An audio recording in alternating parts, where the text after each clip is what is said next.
Sobrang wide ng ano nito, yung prism nito. So what's up guys, maglinis tayo ng ating BIM 295 powered by Zeus. So yan, nilinis natin yung mga lamang loob niya kasi pumasok na yung mga iba-ibang insekto. Pinasukan na ng mga bubuyog, alikabok at mga maliliit na parang langgam. Yan, yung kanyang pinakalimte nito ay sobrang madumi, kaya hindi na ganun katulis yung yung ilaw nito. Yan, kaya binuksan natin to para linisin natin. Yan, so bali dalang piraso ito. Ito yung kanyang pinakalimte, yung pinaka front sa ibabaw. Yan, ito yung nagsisilbing para maging matulis yung ating yung effect ng ating bulb. Yan, so naglinis tayo kasi malapit na yung mga Christmas party gig this coming December. Yan, so what's up guys, dito tayo nagkondisyon ng ng BIM 295 powered by Zeus. Yan, tapos lang natin linisin lahat mula sa kanyang mga parts dito.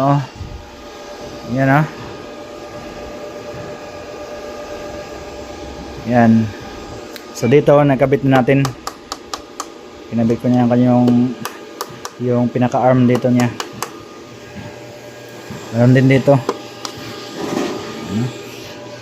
Check natin. Yan gamit lang ating Disco 240 na light controller. Tapat natin doon sa gym, doon sa bubong, para klaro natin.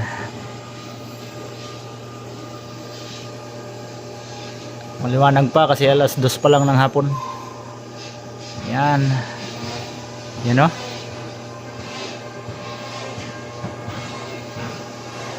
down natin konti. Yan, lagyan natin ng gobo prism,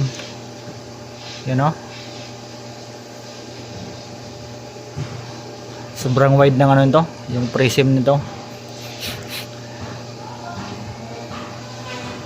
Yan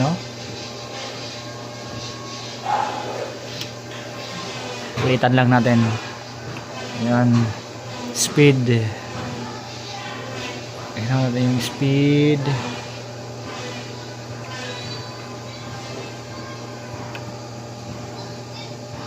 Yan, lagyan natin ng color. Coloring tayo, coloring.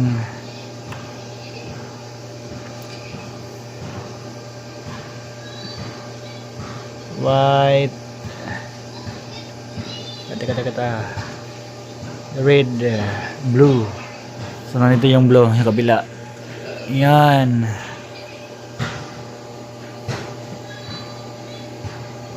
green, yellow,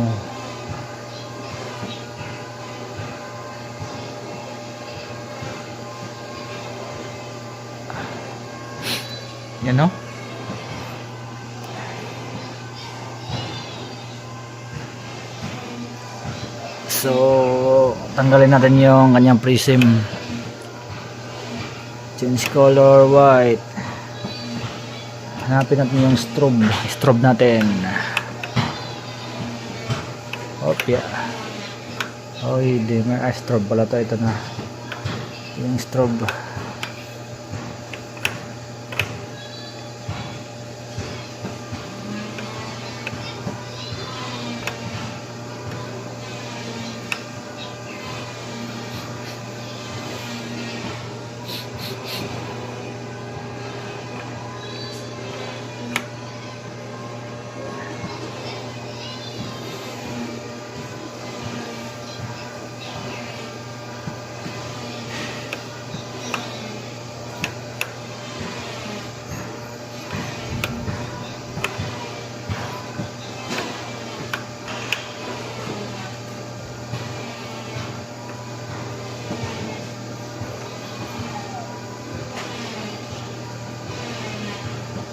Yan.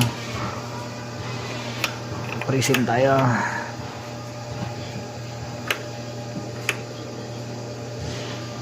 Rotates.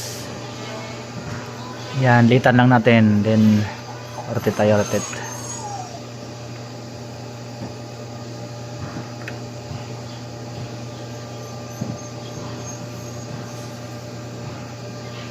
Yan o. Again, ang kulay.